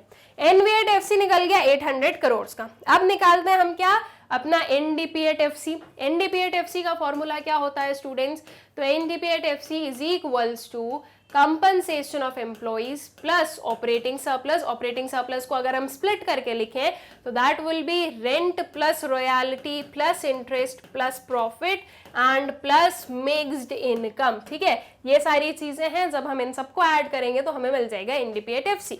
देखते हैं क्या क्या चीजें गिवन है। अगर ये तीनों देखें students, corporate tax, undistributed profit and dividends, तो इन तीनों को मिलाकर क्या बनता है, इन तीनों को मिलाकर बनता है प्रॉफिट, ठीक है। अब सबसे पहले हम चेक कर लेते हैं हमारा जो सेकेंड हाफ है क्वेश्चन का उसमें कि कहीं पर हमारे पास में प्रॉफिट डायरेक्टली तो नहीं गिवन है। अगर नहीं गिवन होगा तो ये जो 100, 50 और 50 है इसकी वैल्यू को हम जो है क्या मानेंगे, प्रॉफिट मानेंगे, दैट इज प्रॉफिट हमारा कितना हो जाएगा, 200 हो जाएगा, ठीक है। तो सबसे पहले चेक कर ले हम लोग अपने नेक्स्ट वाली उस पर। तो अगर हम लोग देखें तो प्रॉफिट हमारे पास में कहीं पर गिवन नहीं है, तो प्रॉफिट जो है वो हमारा 200 हो जाएगा उन तीनों को ऐड करके। देन यू हैव रेंट 150 आप लोगे, इंटरेस्ट लोगे आप 100 का, डेप्रिसिएशन, इनडायरेक्ट टैक्स, सब्सिडीज तीनों की जरूरत नहीं है, wages and salaries which is a component of compensation of employees, तो 250 आएगा हमारे पास में, एंड मिक्स्ड इनकम आएगी आपके पास में 100, ठीक है। तो 200 ये दोनों वैल्यूज और इन दोनों वैल्यूज को ऐड करेंगे तो आपको पास में मिल जाएगा क्या, एनडीपीएट एफसी, ठीक है। तो अब इसकी कैलकुलेशन देख लो प्रॉपर्ली। ये वर्किंग नोट्स हैं आपके एनवीएट एफसी वाली जो हमारी कैलकुलेशन है उसके, अगर आपको लेना है स्क्रीनशॉट वगैरह तो आप यहाँ से ले सकते हो या इसे नोट डाउन करना है तो आप कर सकते हो, ठीक है। बाकी वो चीजें मैंने एक्सप्लेन कर दी है। अब इनकम मेथड पर आ जाओ, तो NDP at FC is equals to COE plus OS plus mixed income of self employed, सारी चीजों को प्लस किया तो आपके पास में आ गया 800 करोड़ का, ठीक है। दोनों ही इक्वल हो गए, आपका एनडीपीएट एफसी एंड एनवीएट एफसी दोनों 800 करोड़ आ गए, तो हेंस प्रूव्ड कि ये दोनों चीजें इक्वल होती हैं, ठीक है। अब इसके भी वर्किंग नोट्स हैं। वर्किंग नोट्स यहाँ पर अगर हम लोग देखें तो ऑपरेटिंग सरप्लस का आ गया, रेंट, इंटरेस्ट, रॉयल्टी, रॉयल्टी 0 है तो उसे हमने 0 ही लिख दिया है, 0 दैट मीन्स क्वेश्चन मैंने गिवन है, undistributed profit, corporation tax and dividends, ठीक है। तो इन सबको मिलाकर ये आ गया ये। So hence at the last हमारा conclusion, NVA at FC is equals to income generated is equals to 800 crore, ठीक। आई गेस क्वेश्चन जो है वो प्रॉपर्ली आप लोगों को क्लियर हो गया होगा, बहुत ही सिंपल सा क्वेश्चन था एंड आई गेस क्लियर भी हो गया होगा। अब आ जाओ इसी का जो और वाला क्वेश्चन है उस पर, what are the precautions to be taken while estimating national income by expenditure method. अगर आप नेशनल इनकम को कैलकुलेट कर रहे हो एक्सपेंडिचर मेथड से, तो क्या है वो वेरियस प्रिकॉशंस जो कि आप लेने वाले हो, ठीक है। अब जब भी हम नेशनल इनकम की कैलकुलेशन के प्रिकॉशंस लेते हैं स्टूडेंट्स, तो आपको 2-3 चीजें बहुत ही अच्छे से याद रख लेने। इंटरमीडिएट इंटरमीडिएट कंजम्पशन वाले से, इंटरमीडिएट कंजम्पशन से रिलेटेड कुछ भी है तो वो आप इंक्लूड नहीं करोगे। सेकेंड हैंड गुड्स का सेल या परचेज है तो वो हम इंक्लूड नहीं करेंगे, लेकिन अगर उस पर कमीशन ब्रोकरेज कुछ है तो वो इंक्लूड होता है। ट्रांसफर पेमेंट, ट्रांसफर इनकम से रिलेटेड चीजें हम लोग इंक्लूड नहीं करते हैं, ठीक है। मेनली बेसिकली ये 3-4 पॉइंट्स है जो कि हर एक प्रिकॉशन में आप लोगों को देखने को मिल जाते हैं। So precautions to be taken while estimating national income by expenditure method are as follows. Expenditure on intermediate goods will not be included in the national income as it is already included in the value of final expenditure. If we include their value again, then it will lead to double counting of expenditures. ठीक है, intermediate goods पर जो expenditure है वो हम include नहीं कर रहे हैं। Transfer payments are not included in national income because such payments are not directly connected with any productive activity and they are not related to value addition. All right, जो भी transfer payment है वो भी include नहीं होगा। Then expenditure on second hand goods will not be included in national income because their value has already been included in national income for some previous year in which they are originally produced. Such goods do not affect the current flow of goods and services. Then expenditure on commission and brokerage on second hand goods will be included in the national income because commission agent और broker provide factors services. ठीक है, देखो वही सारे points आ रहे हैं जो मैंने आप लोगों को बताया है, तो बस ये जो 2-4 पॉइंट्स है ना उनको प्रॉपर्ली याद कर लो। और हाँ, एक और कौन सा हो गया आपका फाइनेंशियल एसेट्स वाला, फाइनेंशियल एसेट्स वाला भी प्रॉपर्ली याद कर लो कि फाइनेंशियल एसेट से रिलेटेड कोई भी इनकम, कोई भी पेमेंट होता है वो नेशनल इनकम में इंक्लूड नहीं होता है। ठीक है, तो बस उन्हें लिख दो विद रीजन की क्यों इंक्लूड नहीं कर रहे हैं, तो आपका आंसर कंप्लीट हो जाता है। So expenditure on the purchase of final assets like shares and bonds will not be included in the national income because such transactions do not contribute to current flow of goods and services. Also, they are just paper claims and involves a change of ownership title only. All right, so I guess ये जो various precaution है of expenditure method ये आप लोगों को clear हो गए। Then one more we have expenditure on own account production such as production for self consumption, imputed value of owner occupied building, free services from government and private non-profit institutions will be included in national income because they are productive services। ठीक है, तो ये जो सारी चीजें हैं जो own account production वगैरह है ये आप लोग include करते हो आपकी national income में because these are the productive services। All right, I guess question is properly clear to you। इसी के साथ में नेक्स्ट वाले क्वेश्चन पर आ जाते हैं एंड सेक्शन बी पर आ जाते हैं, that is Indian economic development. ठीक है, तो फिर से एमसीक्यूज आ गए हैं, सॉल्व कर देते हैं इन्हें। Under the industrial policy of 1991 the number of industries reserved for the public sector has been reduced from 17 to, public sector के अंदर जो इंडस्ट्रीज हैं in the industrial policy of 1991 वो 17 से किस नंबर पर आ गई थी। ठीक है, 6, 8, 3 और 7, the correct option would be 8, that is option B. ठीक है, 17 इंडस्ट्रीज से 8 इंडस्ट्रीज पर जो है 1991 में जो रेजोल्यूशन हुआ था उसमें हम लोग पहुंच गए थे। ठीक है, देन नेक्स्ट पर आते हैं। Dash means removing all unnecessary controls and restrictions imposed by the government like quotas, licences etcetera. Privatisation, globalisation, liberalisation and licence raj. बहुत ही सिंपल एंड क्लियर आंसर है, दैट इज लिबरलाइजेशन। ठीक है, आ जाओ नेक्स्ट पर। Arrange the following events of China and Pakistan in chronological order and choose the correct alternative. ठीक है, great leap forward, nationalisation of capital goods in Pakistan, introduction of reforms in China and Pakistan first 5-year plan. सबसे पहले क्या आया, सबसे पहले पाकिस्तान का first 5-year plan आया, सेकेंड नंबर पे ग्रेट लीप फॉरवर्ड आया। क्या इन दोनों से हम लोग आंसर देख सकते हैं? अगर हम लोग देखें तो this is 4 and this is 4 first number पे।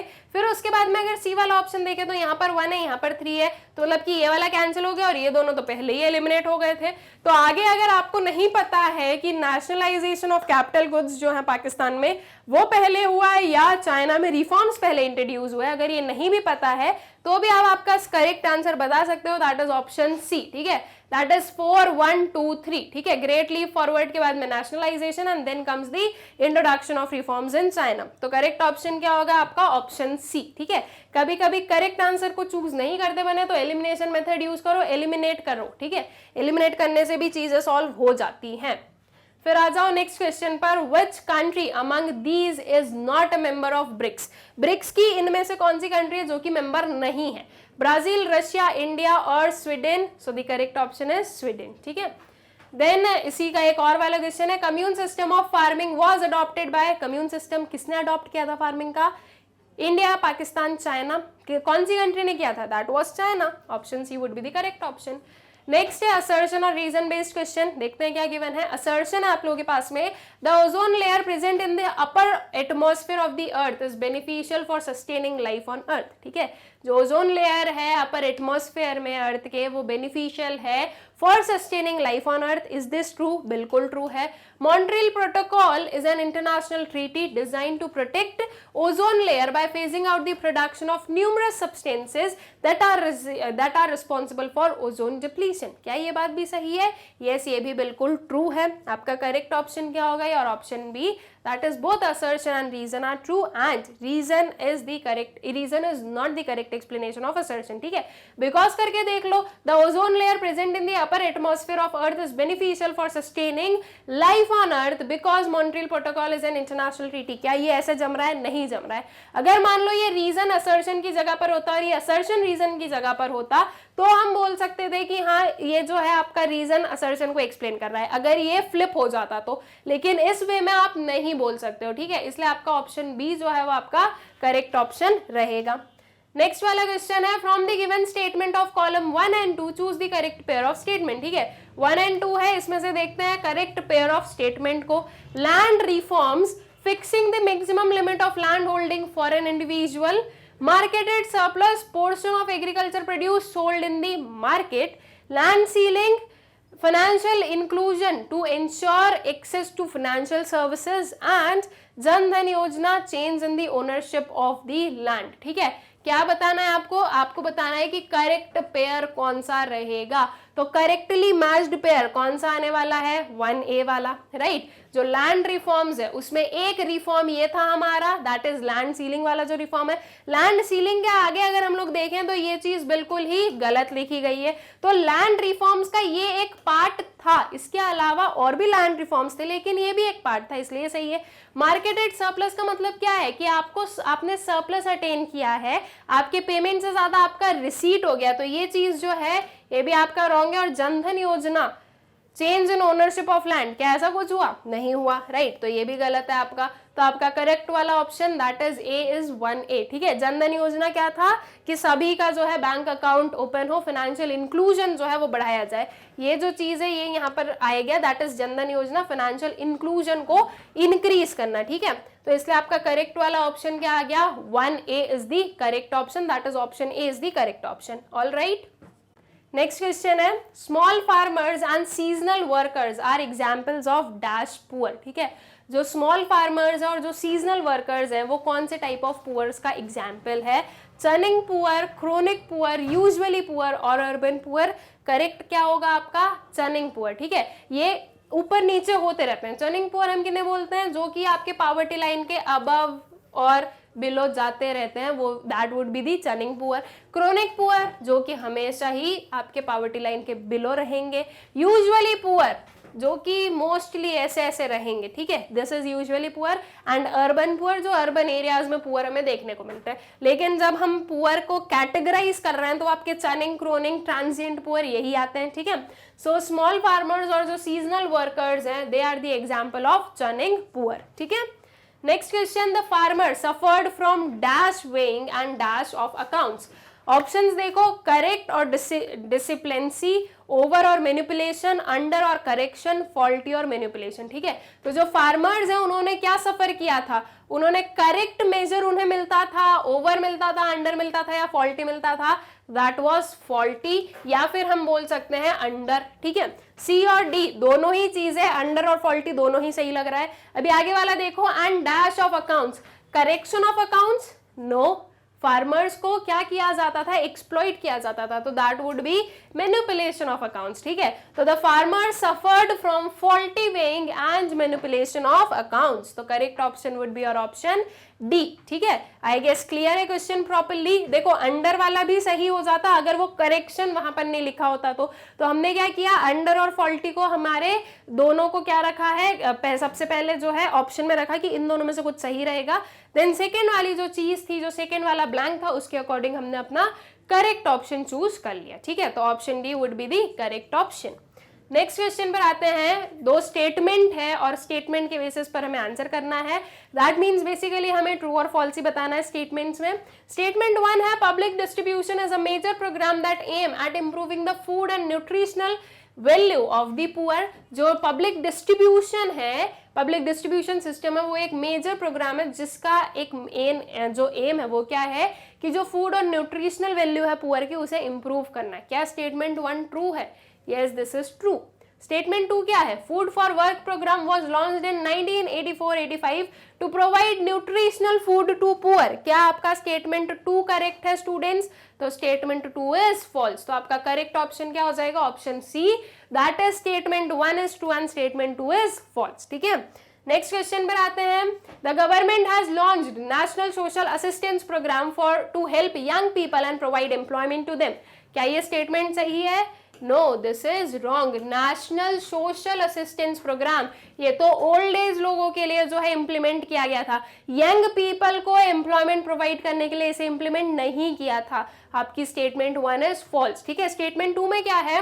Prime minister Rozgar Yojana provide financial assistance to elderly people who do not have anyone to take care of them. क्या ये चीज सही है? ये भी गलत है, ये भी फॉल्स है। यहाँ पर जो एक्सप्लेनेशन है that is what national social assistance programme is, और यंग पीपल को रोजगार देना, एम्प्लॉयमेंट प्रोवाइड करना was the work of prime minister's Rozgar Yojana. दोनों चीजें उल्टी लिखी गई है, तो दैट मीन्स दोनों ही स्टेटमेंट हमारी क्या है? फॉल्स है। तो करेक्ट ऑप्शन क्या होगा? Option B, that is both the statements are false. All right, I guess question is clear to you. Next वाला या इसी का जो और वाला क्वेश्चन है उसे देख ले। Those people who are rich most of the time but may have a bad patch of luck sometimes are known as chronic poor, transient poor, churning poor and none of these। तो correct option would be your churning poor। ठीक है, फिर आ जाओ next वाले question पर। State the occupation structure under British rule. ठीक है, अब क्वेश्चन आंसर्स आ गए। अब हमें बताना है कि ब्रिटिश रूल के अंदर जो ऑक्यूपेशनल स्ट्रक्चर था वो कैसा था। So under the British rule occupational structure shows following characteristics. कैसा था हमारे यहाँ पे? एग्रीकल्चर में एंगेज्ड थे, इंडस्ट्रीज वगैरह थी नहीं, तो वही चीज हमें यहाँ पर बता देनी होगी। ठीक है, so during British rule more than 70%, that is 72.7% of population was engaged in agriculture. ठीक है, इस फिगर को ना लिखोगे तो ज्यादा बेटर रहेगा, मोर देन 70% लिख दो, that is sufficient. The remaining population was engaged in secondary sector and tertiary sector. Secondary and tertiary sector were not given much importance. They were in their infant stage of growth. Thus, on the eve of independence, there was an unbalanced growth in the occupational structure. Indian economy was one-sided and lopsided and backward because all the sectors of the economy were not equally developed. ठीक है, तो on the eve of independence हम लोगों को क्या देखने को मिला कि या तो हमारी इकोनॉमी बैकवर्ड है, साथ ही साथ वो वन साइडेड थी कि बस एग्रीकल्चर सेक्टर में जो है लोग भरे हुए थे। ठीक है, वहीं पर जो है ऑक्यूपेशन, वही जो है उनका ऑक्यूपेशन था।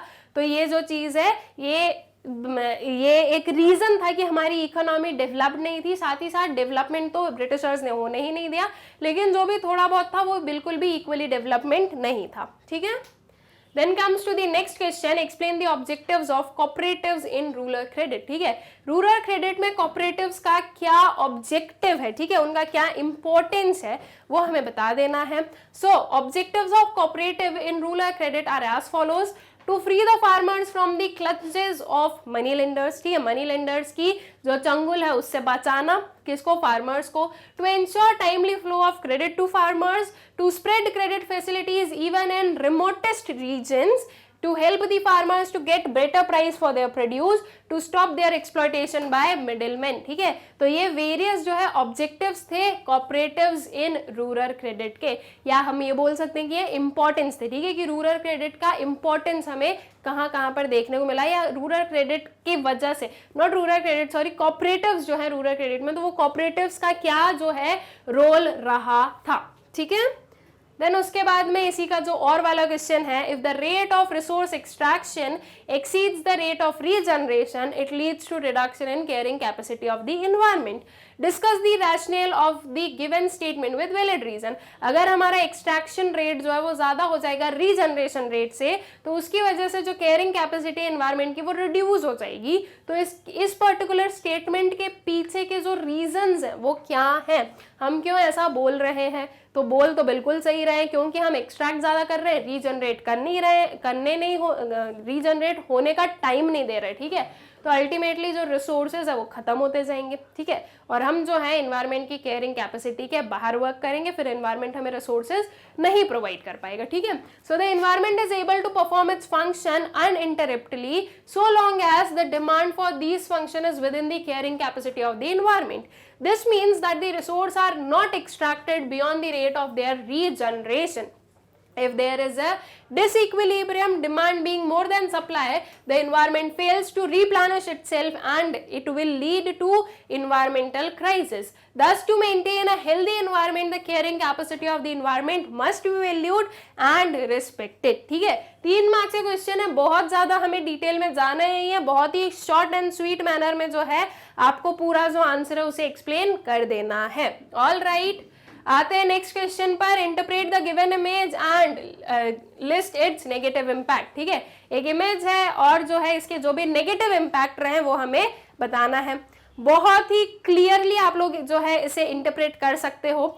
एक साइड अगर देखें तो RIP ब्लैक मनी 500 एंड 100 के ऊपर जो है यहाँ पर एक माला चढ़ी हुई है, तो वो क्या बता रहा है कि 500 एंड 1000 500 और 1000 के नोट्स जो हैं वो अब खत्म, अब उनकी कोई वैल्यू नहीं है, वो RIP निकल लिए हैं। ठीक है, और next one side we are seeing beginning of the clean India. ठीक है, तो यहाँ से ब्लैक मनी की RIP करके जो क्लीन इंडिया है वो दैट इज 2000 का नोट भी आप यहाँ पर देख सकते हो। तो this is clearly stating the concept of demonetisation. ठीक है, तो यहाँ पर ये जो इमेज है ये डीमोनेटाइजेशन की बात कर रही है, प्लस इसके नेगेटिव इंपैक्ट्स आपको बताने। ठीक है, इसके पॉजिटिव इंपैक्ट्स नहीं बताने हैं, आपको नेगेटिव इंपैक्ट्स बताने हैं कि डीमोनेटाइजेशन की वजह से क्या क्या प्रॉब्लम्स अराइज हुई, या जो भी पर्टिकुलर चीजें हमने पढ़ी है, ठीक है, वो चीज आपको जो है यहाँ पर एक्सप्लेन करनी है।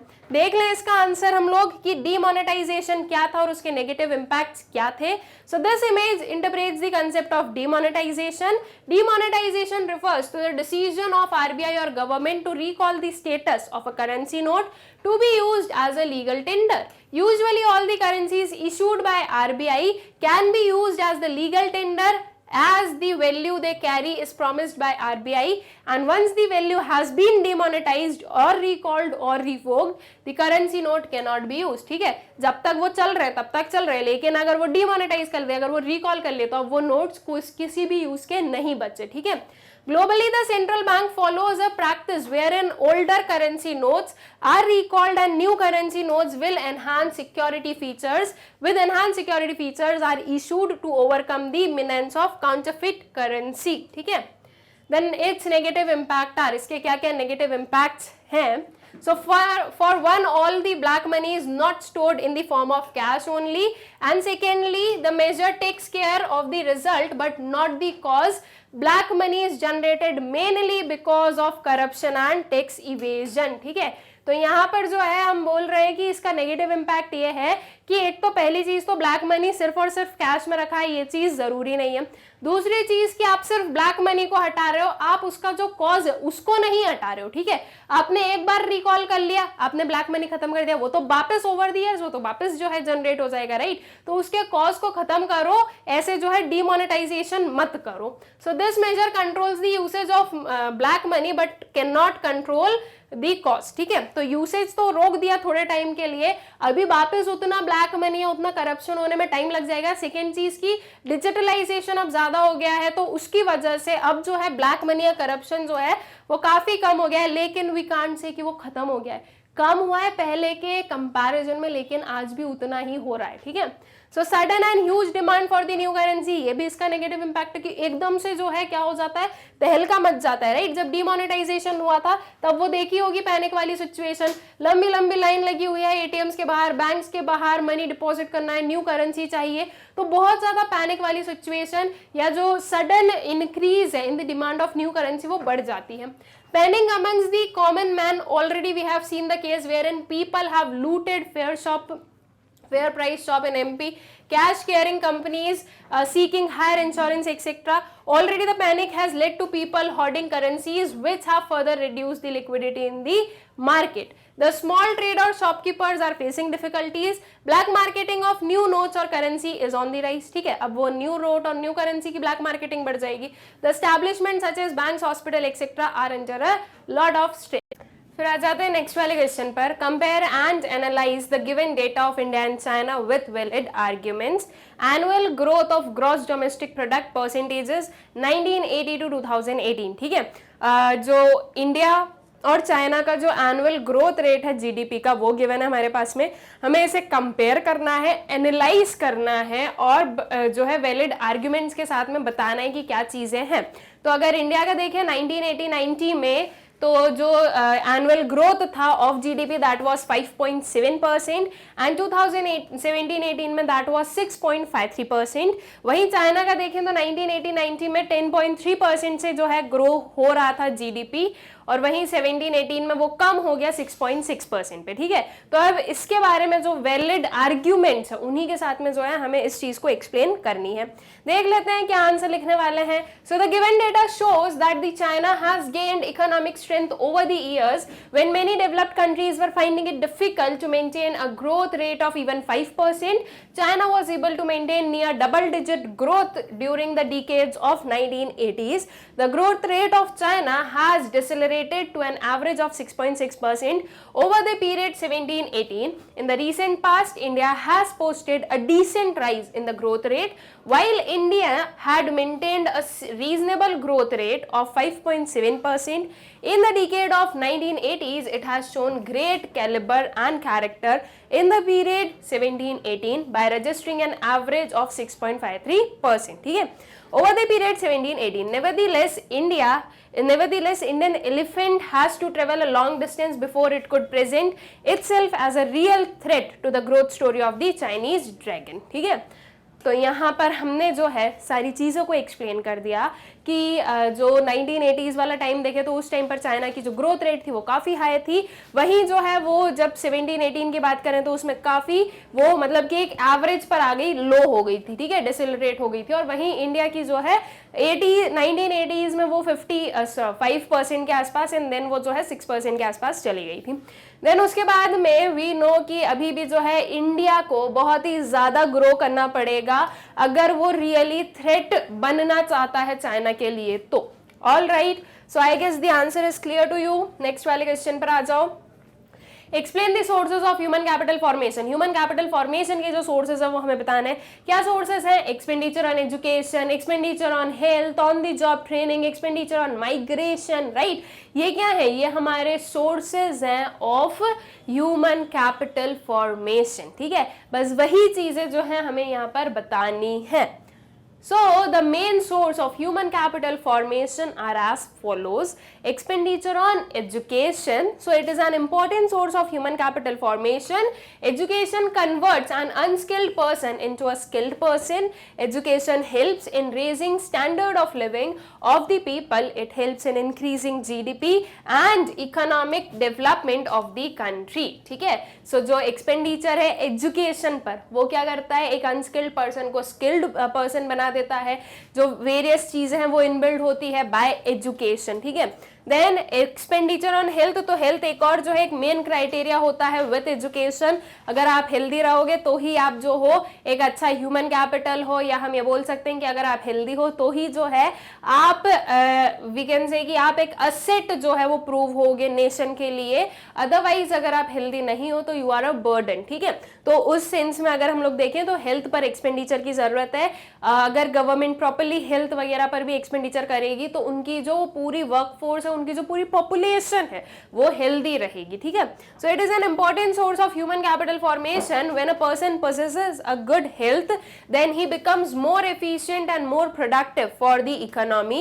He is able to contribute more to GDP. Expenditure on health helps in the economic development of the country. ठीक है, देन आ जाए नेक्स्ट वाले पर, that is on the job training. So it is an important source of human capital formation. When on the job training is given to the worker, then he develops specialized skills. His efficiency and productivity increases. It helps in the economic development of the country. Migration, so it is also an important source of human capital formation. Migration helps in fuller utilization of those people who have skill and expertise but are not able to get the job at their native places. This increases the efficiency and productivity and helps in economic development of the country. ठीक है, migrate क्यों करते हैं लोग? Migrate करते हैं better opportunities के लिए. तो जो माइग्रेशन है उस पर भी एक्सपेंडिचर या उस पर जो वेरियस हम बोलें कि उस पर जो एक्सपेंडिचर इनकर किया जाता है वो भी एक सोर्स होता है ह्यूमन कैपिटल फॉर्मेशन का. ये वाला जो हमारा क्वेश्चन था ये 4 मार्क्स का था, तो इसके लिए अगर आपने 4 पॉइंट्स लिख दें दे आर सफिशिएंट. आपको 5th पॉइंट लिखने की भी कोई जरूरत नहीं रहेगी. ठीक है, then comes to the next one question. Discuss in brief the goals of 5 year plans. ठीक है, 5 ईयर प्लान के जो गोल्स थे उन्हें हमें डिस्कस करना है इन ब्रीफ. ठीक है, what were the goals? Goals were growth, modernisation, equity, self reliance. Right, ये हमारे गोल्स थे 5 ईयर प्लान के. दैट मीन्स जो हर आपका 5 ईयर प्लान बनता था वो इन गोल्स को ध्यान में रख के बनाया जाता था कि एट द एंड ये जो गोल्स हैं ये अचीव करने हैं हमें. ठीक है, तो बस उन्हीं गोल्स को जो है हमें यहाँ पर क्या करना है, एक्सप्लेन करना है. So the goals of 5 year plans are, सबसे first is the growth. So it refers to the increase in country's capacity to produce the output of goods and services within the country. A good indicator of economic growth is steady increase in the gross domestic product. ठीक है, modernization की बात करें तो to increase the production of goods and services, the producer have to adopt new technologies. Modernization does not refer only to the use of new technology but also to the changes in social outlook. ठीक है, briefly जो है आप लोगों को explain कर देना students की ग्रोथ, मॉडर्नाइजेशन और ये सारी चीजें क्या है. मैं अभी उतना डिटेल में आपको नहीं समझा रही हूँ, रीजन मैं ऑलरेडी बता चुकी हूँ कि अभी जो है मैंने ये अज्यूम कर लिया है कि आप लोग सब कुछ पढ़ चुके हो. ठीक है, और अगर नहीं आपने पढ़ा है तो वीडियोज देख लो, ऑलरेडी बने हुए हैं, वहां पर आपको सब कुछ जो है डिटेल में एक्सप्लेन मिल जाएगा. सेल्फ रिलायंस की बात करें तो सेल्फ रिलायंस या फिर क्या हो जाएगा, सेल्फ सफिशिएंसी, कि हम किसी के ऊपर भी डिपेंडेंट नहीं है, वी आर सेल्फ सफिशिएंट. ठीक है, तो सेल्फ रिलायंस और self sufficiency refers to the elimination of external assistance. In other words, it means zero foreign aid. A nation can promote economic growth and modernization by using its own resources or resources imported from other nations.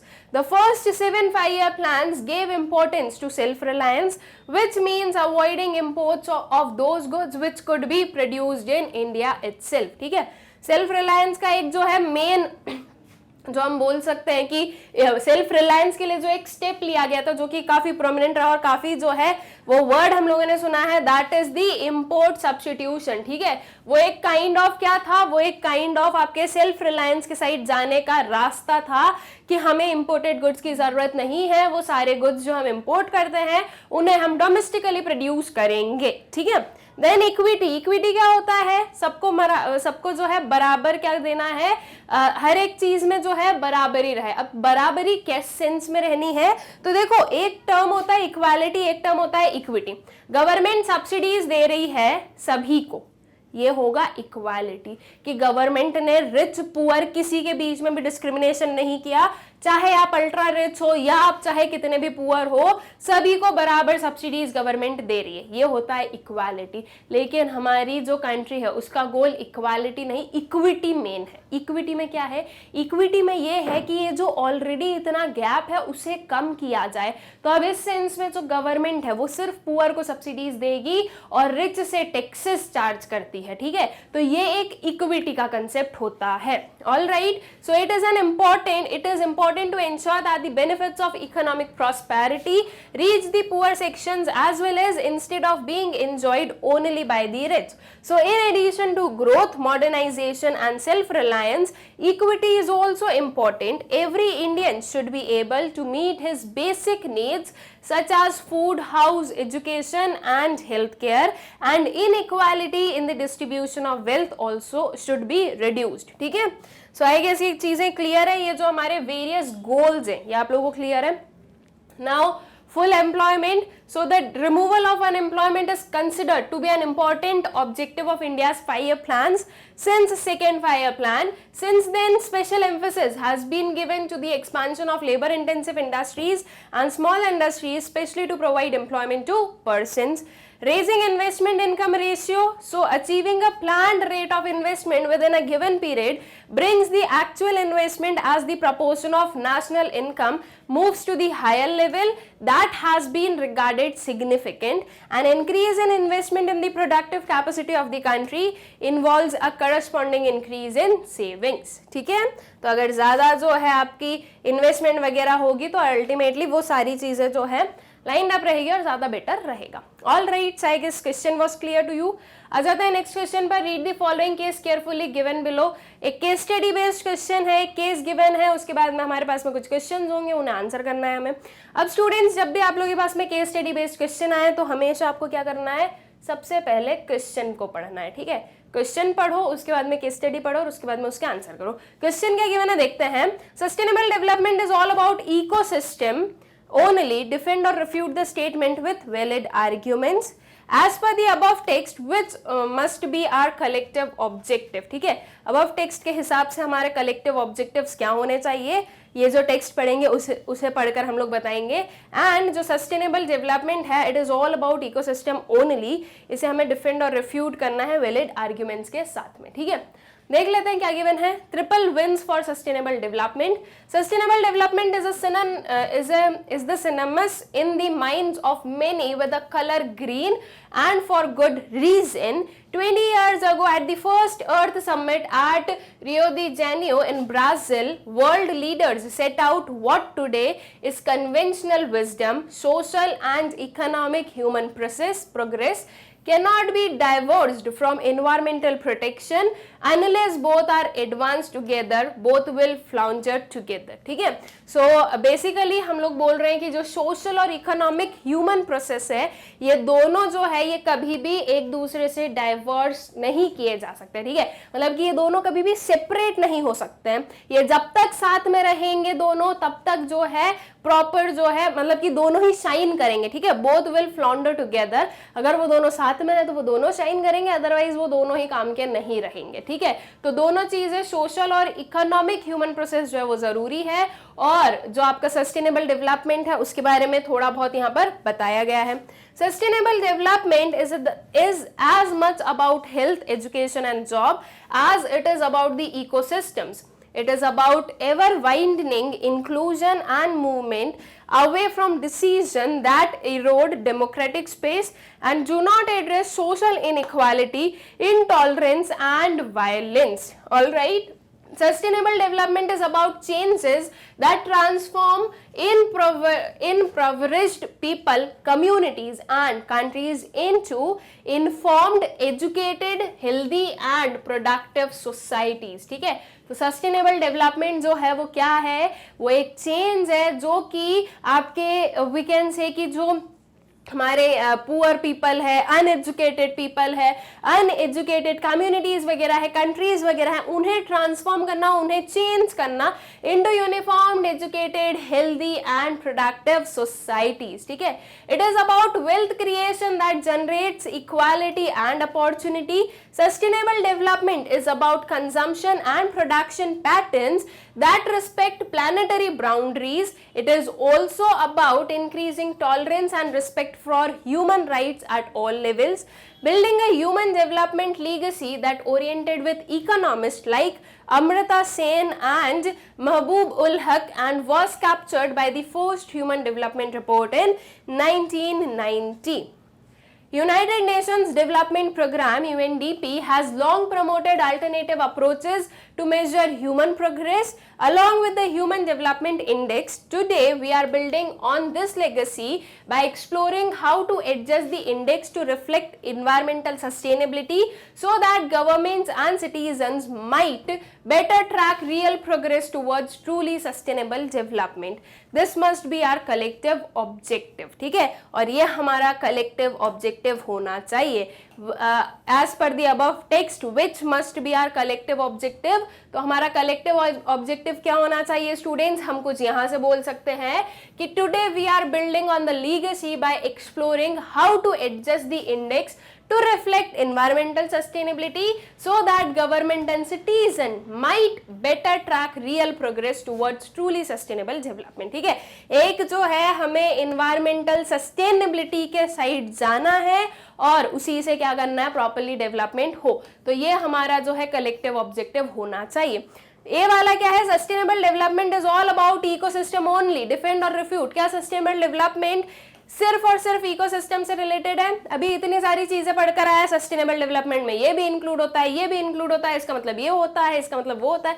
इस पूरे जो है text में हमने वही पढ़ा. तो क्या हमने यहाँ पर सिर्फ इकोसिस्टम की बात करी या हम ये बोलें कि सिर्फ एनवायरमेंट की बात करी?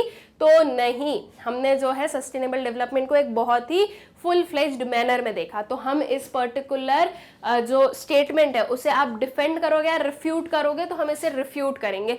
जब आप बोलो कि हाँ ये स्टेटमेंट ट्रू है तब आप बोलोगे कि हम डिफेंड कर रहे हैं, और जब आप बोलो कि ये स्टेटमेंट फॉल्स है तो आप बोलोगे हम रिफ्यूट कर रहे हैं. ठीक है, आई गेस इस चीज ये जो चीज है आप लोगों को क्लियर हो गई. अगर ट्रू बोलना है तो आप डिफेंड कर रहे हो और अगर आप फॉल्स बोल रहे हो तो आप रिफ्यूट कर रहे हो. ठीक है, अब जो है देख लेते हैं कि हम क्यों रिफ्यूट कर रहे हैं, मतलब कि जो प्रॉपर इसका आंसर है वो देख लेते हैं. So the statement is refuted as sustainable development is as much about health, education and jobs as it is about the ecosystem.